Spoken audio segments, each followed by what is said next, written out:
How's it going, everyone? So again, my name is Joseph Craven. I graduated from Fairmont Media in 2009. Back then, this place was a little bit different. We didn't have the side room over there. We had desks set up right here where the cameras are back there and against the back wall. So we had a lot of our computers out here, right? And back in our day, Mr. Leo wasn't working here. We had KB as our teacher and in Hutchins. And KB would always yell at us whenever we went upstairs. I don't know if you guys still have computers up in the, no? Oh, man. No, it's more storage and messy. So yeah, this place was slightly different. We still had blue and gray curtains, and WKT Live was kind of our big push. That's a lot of what we were doing back when I was in this program. I do every Tuesday and Thursday. Every Tuesday and Thursday? Mm-hmm. Who's the director of or producer of Good Morning Fairmont in here? Okay. Have you guys outside of class? Have you gotten involved in doing some of the productions of sports and various? Like NBC stuff. Yeah. So whether you realize it or not, doing those technical assignments after school is over, that's really good for your portfolio. Employers later on, whether you decide to go into broadcast journalism or just go off on something else, having that experience on your resume is going to put you slightly ahead of everyone else that is trying to get into that same job that you're going into, if you decide to pursue it. How many of you guys are into graphics? Who likes to do graphics in here? Kind of, yeah. Who likes to do editing? There's no time to tie your shoe. You gotta raise your hand. Filming? Who's really involved in filming? How about radio? How about just running the productions, organizing everything, doing the logistics, making sure you got the cameras on site? See, these are all various aspects of this class that providing you guys with experience for later on. So my suggestion is get involved, do as much as you can with the resources that you have. I know you guys hear that a lot, but when I was in this program, that's what a lot of the older students would come in and tell us, and that's kind of what I'm rehashing to you guys. So with that, you can stop looking at my blue suit and red tie that didn't match that day. I think I need a hat for, like a special hat for that. So anyway, I graduated from Fairmont Media in 2009. When I graduated, I went to Wright State University. After a year, I wanted to go experience a larger university, so I transferred to Ohio State. And the reason I have this on here is to tell you this. When I was in high school, I didn't actually transfer into media until probably a month after my junior year had started. I had gotten into doing journalism and wanted to do photography in there, and I was given the opportunity to switch over to this class because they had an opening. Because at the time, we had to apply to get into any kind of tech prep program. Is that, yeah, still today? And they didn't have enough spots, but someone had dropped, and they were like, hey, Joe, we don't typically do this, but we have an opening if you would like to switch over. And so I did. And so I switched over to the class. They had already gone through like the first few weeks of September, and I completely missed everything about the control room. So my experience in this class is I never did anything in that control room. I rarely did stuff in the radio station. I was mostly camera and editing and trying to organize groups for productions. So, 2 years through the program, 2007, 2008, 2008 to 2009, I did a lot of video work, shooting the parade, shooting football games, trying to get out and do various other sports. Again, everyone in our class had different avenues that they liked to pursue. So we had 15 guys, 14 guys in our class. We had one girl. That girl was the manager of everything. She was the go-getter. The rest of us, we had a group that would sit in the radio station all day. They were really good at running the board. We had a group that did graphics. And then myself and about one or two other people, we did a lot of the video work and produced a lot of videos for our GMF every week. So I tell you that background to say that when I got to college, I started doing, I wanted to pursue film, but I wanted to be a cinematographer. That involves a lot of writing, and writing's not really my style. I like to calculate math problems. That's me. And that uses two different sides of your brain, the analytical and the creative. So after that first year, I switched my major a couple times, and I went to Ohio State. At Ohio State, my roommates told me, you really like photography, you should get involved with the campus newspaper. That's where I transferred from video to doing stills. And so I got involved. This is video work. That is not what I wanted to do. I was still doing video work up there, but that's when I started transitioning into photography. I was at Ohio State for a year. I decided, based on cost and based on size, I would come back to Wright State, and Wright State's ultimately where I graduated from.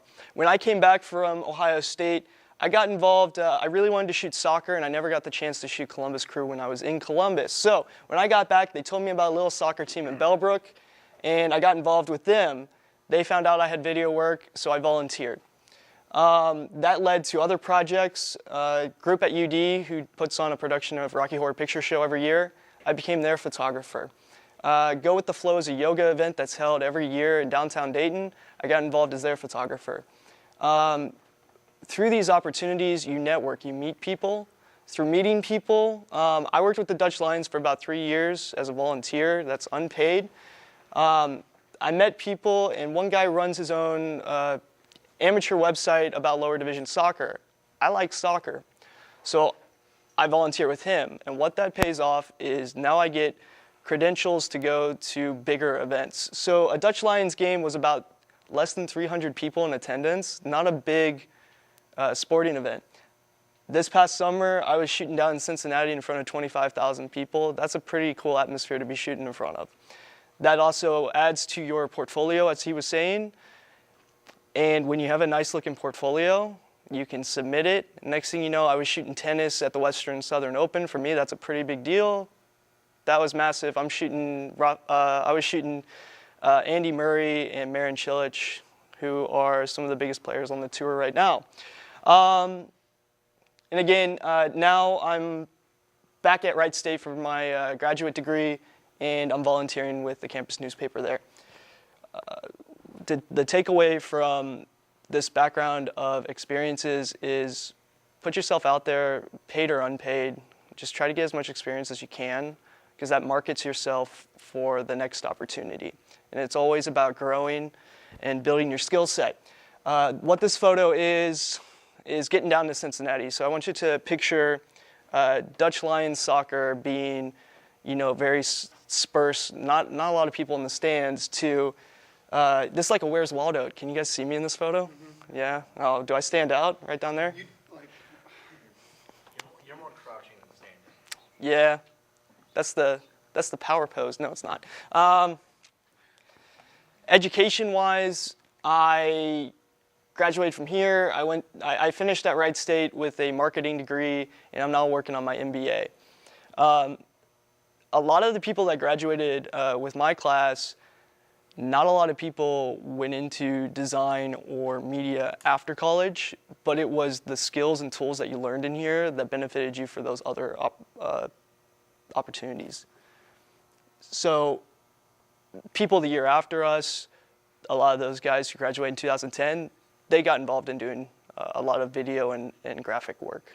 So what I'm trying to tell you is use what you learn in this class, but also know that some of the skills are transitive to other avenues. And let me know if I ever repeat myself.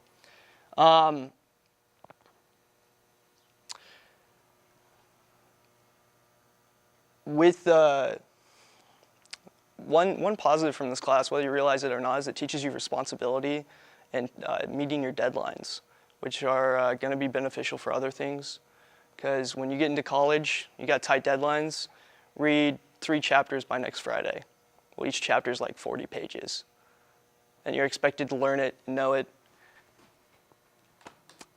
But enough about my background, let's talk about photography. You see how like big? Yeah, all right. By the way, guys, I brought Smarties. If you guys want Smarties, pass them around. I bribe you with candy. That's what's up. It sounds like bribing. Right? Yeah.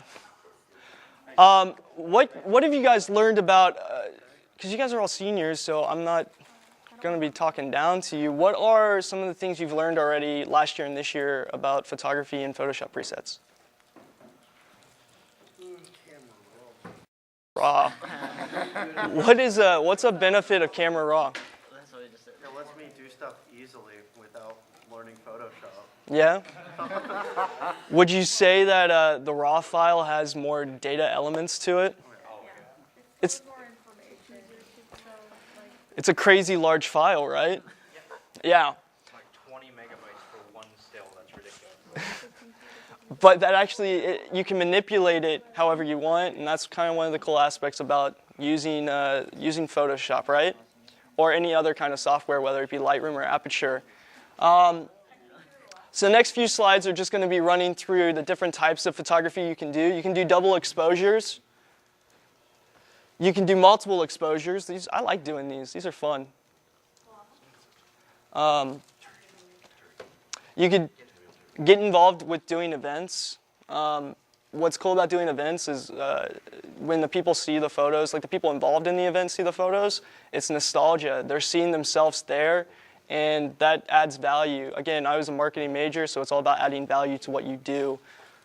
You can hold on to it. You guys can take a second one or save it for later. Get involved in sports, dynamic photography, objects in motion. So what's important when you're shooting an object in motion? You want to shoot fast shutter speeds, right? Yeah. What happens if you're in a low light scenario and the equipment you have is not going to step up to the level you need it to? It's going to be a bit of a challenge, right? So you learn about the different settings within your camera. ISO can be good. It can also be dangerous because you're going to have a lot more noise in the photo, but you're going to hopefully get up to that shutter speed you're after. You can do portrait work. And then, again, what I'm trying to show you here is that there are a lot of opportunities when you're looking at photography.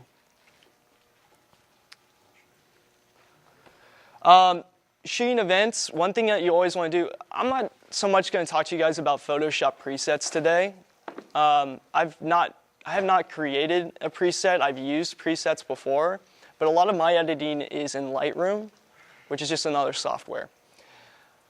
So more of the talk today is going to be geared towards being aware of your surroundings and always keeping that camera up. Whether you are shooting video or you are shooting just still photography, never put the camera down. Always keep that photo up and ready, because you never know what's going to happen. You might turn around and see a guy in a mascot suit shooting silly string onto the crowd.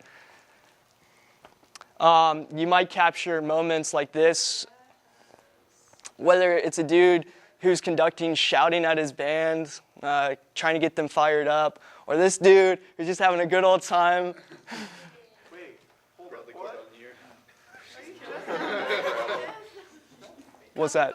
Is that Madison Scouts? He was Madison Scouts, yeah. Yeah. Calling it out, that's what's up. I don't remember what band he was, though. And then this was Pride of Atlanta, I think it's what. That was cool. She's actually off the ground, so that's what I like about that photo. You could do sports photography. So you always want to keep your camera up and ready. Did you guys have a guest speaker, Ben Rivet, earlier this year, who talked about video work? I feel really bad. No, I don't remember.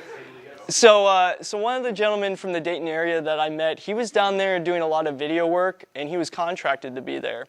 And one thing he told me is don't put your camera down, always keep it up, because you'll never know what kind of reaction you're going to get. And this is a split second where they missed a point, they scream, and then they turn and they walk away. And so you want to have that ready to capture. How dare you? He's one of the Wiggles. He's doing his hand gestures. It's high noon. Positioning is also going to be a pretty important thing when you're out shooting. You got to put yourself in the best area to get that shot. So sometimes you're just going to be fortunate, be lucky to be where you're at. because he could have his back turned to me and be looking the opposite direction. You never know.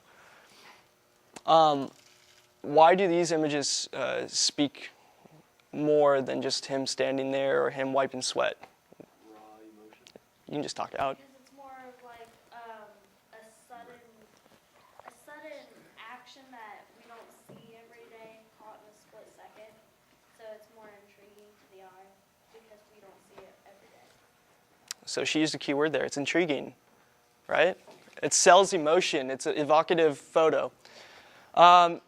So I go back to 2011 shooting soccer. Again, I was just kind of getting involved. My experience when I was at Ohio State, because I was never actually trained through any kind of class when it came to photography other than this class. And again, this class was just basic: lighting, rule of thirds, try not to crop anything unnecessary on the person. And we'll talk about that later. You know, you don't want a photo where you've got half an arm, right? Because that just looks weird. I think that's just on the jersey. Oh my god, it does look like he's holding it. I think that's just on Oh, the it's jersey. on the jersey. Oh yeah, a lower back, right? So when I was at Ohio State, my education when it came to photography, the roommate said, go get involved with the campus newspaper. I went over there, I said who I was and what I wanted to do, and they said, okay, great, here's what we want you to do. Go out, shoot, bring it back, we'll sit down and we'll try to identify ways you could have done better. That's not to say you did something wrong, it's just to say, here's how we would have approached it a little bit differently. Whether that's zoom out a little bit, zoom in a little bit, maybe move your camera a little bit more to one direction than the other, and just work on your framing and composition. So through that kind of what would you say? I'll say education, but it was an informal education. So I came back, I wanted to shoot soccer. We talk about, I was saying positioning, right? You can't choose how the subject matter of your image is going to appear to you. You can only work with it. This is not a good image. And what this image is to show you is maybe I wasn't in the best position to capture the shot I wanted to capture because no one cares about the back of someone's head. Sometimes it's cool. Other times, most of the time, it's not so much. You want to see their face.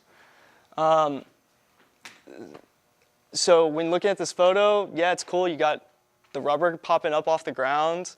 They're both attacking the ball, fighting for the ball. You can see the names on the jerseys. Yeah, you can see that. One guy drinking a Pepsi. He's got it tucked away in there. You just don't know it. The other guy's got a Coke. What would have made this image a little bit better is if I was maybe on the opposite end looking towards them. Because then you can see their faces and you can see how hard they're trying to fight for it. I didn't include an image, but there would have been an image from this past season where when I got involved with shooting for them, this side note, I looked up the information on their website. I popped into their office. And again, I kind of sought the opportunity myself. And I said, this is who I am. This is what I want to do. May I do it? And they said, sure. And at the time, the woman who was in charge of the front office was like, here's the type of image we're looking for. We want, our branding is players who put forth the effort. So we want that conflict. And so we want a lot of images where our players are winning the ball, but they're fighting for the ball. They're putting all their energy towards winning it. Because again, you can see right here, their record was terrible. 2 wins, 16 losses, and 6 draws. That was the worst season of any team ever in this pro league. And that's since 2011. 2011 was the first year of this particular league, and it's now grown from about 10 teams to over 30 teams. So it's definitely improved. The other cool part is when you look back, you can say, hey, I got to shoot some of the early games, whether that means something to someone or not. So with that being said, it would have been cool to shoot it from a different angle. A photo from this season, the guy is fighting for the ball, and I think that kind of resembles what I should have been after early on. Each opportunity to shoot is just you growing a little bit more, becoming more comfortable in the setting, and understanding your equipment just a little bit better. So one thing I say, and it'll pop up later on, or right now, learn from your experiences. This was shot about a week ago. We talk about unnatural crops because this guy is not the center of the image. He's not really what I'm after. I don't care about that crop. What I would care about is if I was cropping a foot right here, that might make the image a little bit less than what I was after. Sure, I'm not getting his face in the photo, but the focus is on the ball, right? And the action is on him getting ready to slam dunk. The added benefit are reactions of other players around him and him actually completing it. Funny thing about this player, there was an ESPN top 10 play earlier this season where the reaction from the opposing team, he broke inside and got a dunk, and on the end of the bench on the opposing team just stood up and ran away as a reaction to him slam dunking. And I think him getting a slam dunk was really cool, but it was the reaction of the other team. Like, the dude just stood up and was like, what? And he just ran, and it was pretty awesome. When you do event photography, again, I say look around to your surroundings, pay attention to as much as you can, because it's about attention to detail, right? You never know what you're going to see. You might see a 60-year-old man doing a headstand. You might see a couple. Sorry. What? He looked like Guy Fieri. Guy Fieri. Fred, obviously. How old do you think that guy is? 50, yeah. But when you see him in person, he looks way younger. It's kind of freaky. You might, again, have that camera up because you don't know what kind of reactions you're going to get. This was a surprise party for this woman right here, and she's looking at her husband like, you surprised me, this is awesome, I love you. And so when you contribute that image to your client, they're going to look at it and go, this is gold. Thank you so much for capturing it. You could be at events. You need to, again, put yourself in the position to get the best photo you can. You could have a little kid who survived cancer, and then the crowd just reacting to him and him having a great time. You send this to the family. There's the mom. She's trying to shoot on a camera phone from the wrong angle. You could send this to them, and they could be like, thank you so much. And maybe you're not getting paid for the event, but the recognition for some of the shots you captured, that could be just as equally beneficial. I don't know. It depends what you personally take away from what you shoot. And then just the crowd's reaction. One thing I take pride in is whenever I get to see photos being published on websites, whether that's Five Rivers Metro Park, soccer blogs, or an image was sent to me because I was shooting on behalf of a Dutch soccer team. It's a Dutch published newspaper that just says that we don't suck. No, so it's cool things like that. Again, take pride from the work you do. And then just remember to have fun. You don't know what you're going to capture, and just try to enjoy the event. Try and mingle with everyone, talk to everyone. Put yourself out there, and then that will not only make you more comfortable in your setting, but you'll feel more welcomed by the people that you're trying to shoot as well. This was an event at Miami University. They were doing a bouldering competition, and this guy had just successfully done some crazy inclined climb where he went lateral. This guy literally was sideways on a wall like a spider. It was insane. He also had green hair. That was kind of wild. That's an empty slide. So basically that's the end of the presentation, and this is just to say if you want to see some of the stuff I've shot, you can check out Craven Joe Photos on Instagram or Craven Joe on Flickr.com. Because those were just a few samples. We go back to talking about try to do different types of events, diversify that portfolio of work so that you're more marketable and open to doing whatever you're asked to do. What do you guys want to talk about? Or do you want me to stop talking and you get to work, right? Can I started with a Nikon D5000, which was an entry-level camera. It was about a $500 camera at the time. And I was just using the kit lens, an 18 to 55. From there, you invest in your equipment. Now I benefited from receiving special income, whether it was scholarship money that covered school costs, so I could kind of delve into my personal savings account to pay for stuff. But I upgraded to a D7000. Now I'm using a Nikon D750. So a D7000 was more of a mid-level, and a D750 is like a higher end mid-level to a lower end professional. And the reason for the body upgrade is I want that larger sensor within the camera body so that I can capture as much light as possible. Because if you try to use the 5000 or the 7000 in an indoor setting, like the basketball games, it's going to be a challenge. You're going to bump that ISO all the way up, so you're going to have a really grainy image. And you're working with two things, the camera body and the lens. So I upgraded the camera body over the last 10 years, and I upgraded the lens once. I invested in a really expensive lens for the camera, and I've used that for most of my shoots since.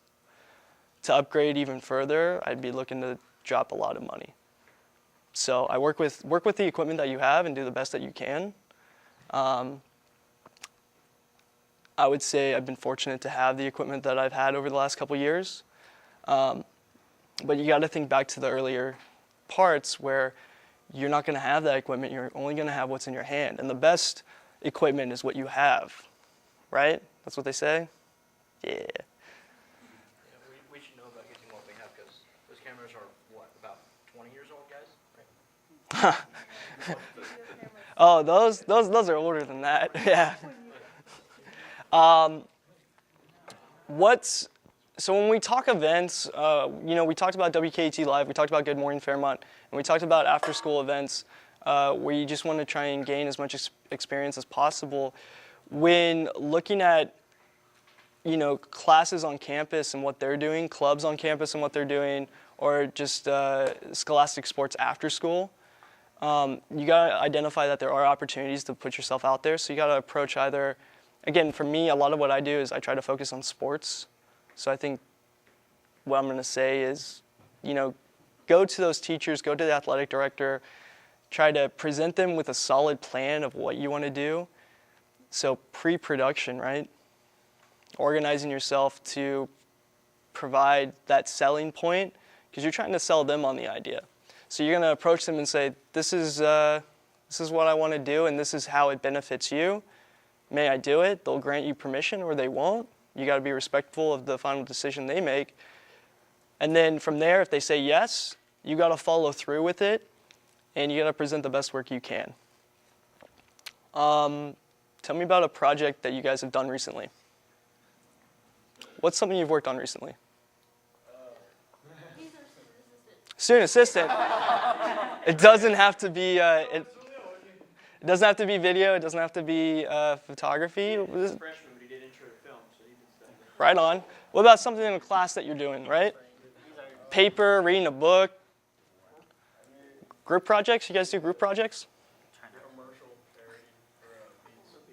There you go. What is one way you've approached that project? Well, I drew it out first. You drew it out? Okay. Yeah, and then I just kind of looked at what I had. Kind of like a storyboard, right? Yeah. I was terrible at storyboards, by the way. I never did it. They can be important because they put what you're considering in your mind down on paper, and then it provides you with a solid framework for how you're going to approach it. Pretty basic. That's what a storyboard means, right? Have you completed that project, or are you still working on it? Oh, yeah, I finished it. You finished it? How did it turn out? Were you happy with what happened, or is there something when you look back on it, I could have done a little bit better? Yeah, it turned out pretty good. I just wish I took more shots to put into it to make it a little bit longer. Okay. That's one thing, reflection. Don't dwell on it, but always consider your best work. There's always something that you could have done just a little bit better. And then try and carry that over to the next thing. What's something that you've worked on? I was a cameraman on a short film. Okay. Fell through. It fell through. Because we didn't have batteries on the day we shot. Okay. And that is, What's one way you could have been better prepared for that? could have brought batteries. We could have known that. We could have known that they were gonna only last so long. Right. So that provides constraints and limitations for the project. So double check your equipment the night before, the day before. Give yourself maybe 24 hours before the event to make sure that everything's in order. Because say you're on a bigger assignment than just a project, right? Well, sorry I couldn't do it. That's going to be a little bit rougher on something like a bigger paid assignment, right? So you always want to be sure that you're prepared for the event. Gentlemen who went to shoot at the Rio Summer Olympics, how much preparation do you think went into shooting Usain Bolt running a 100-meter dash? Hours, maybe even days of setup. Not to mention getting the tripods loose enough to where you can follow them easily without having to jerk the camera. You talk about logistics just to get there, the amount of equipment that they had to bring. One single photographer was using multiple camera bodies and multiple lenses. We're talking a huge ensemble of equipment for one photographer, but a journalism paper needs that shot, so they're going to send multiple photographers. So now you've got a heavy investment into just getting one single shot. We talk about guys who went down there and they were setting cameras up. They pre-planned for weeks. They logistically looked at the facility and they said, okay, to get the shot we're searching for, we're going to put cameras up here, down there, along the track. There was one guy who even dug a ditch in the middle of the of the sporting arena. He dug a ditch just so he could get lower and get that position. Yeah, he got in a little bit of trouble for digging a ditch in a national stadium, but he got a shot. I don't know if he got the shot, but but I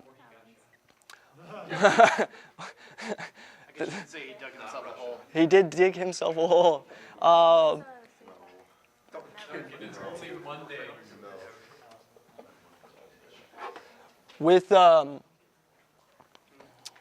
So with all that, it's preparation is key. And then following through is your value, right? If you don't follow through, you kind of ruin your reputation a little bit, and you want to be known for producing great work.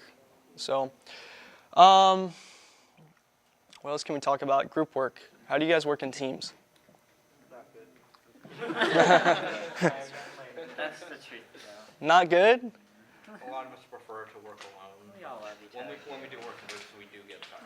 Most of us tend to keep to our close, or small group circles. Okay. Yeah. Here's a challenge for you. Because back when I was in here, there were definitely, I'm not going to say cliques. Everyone got along. Everyone was friends. But everyone did tend to partner up with the same 2 or 3 people on every assignment they did. So the challenge that I present to you over the last few months of your senior year, not only in this class but in other classes. I know you don't typically get to choose your groups in your English classes and stuff, but if you ever get to work on a group project, challenge yourself to work with other people. There will be conflicts because everyone's got their own personality, but it's learning to deal and persevere with those conflicts to make the best work you can, right? And if you can do that, hey, you've just improved a little bit yourself.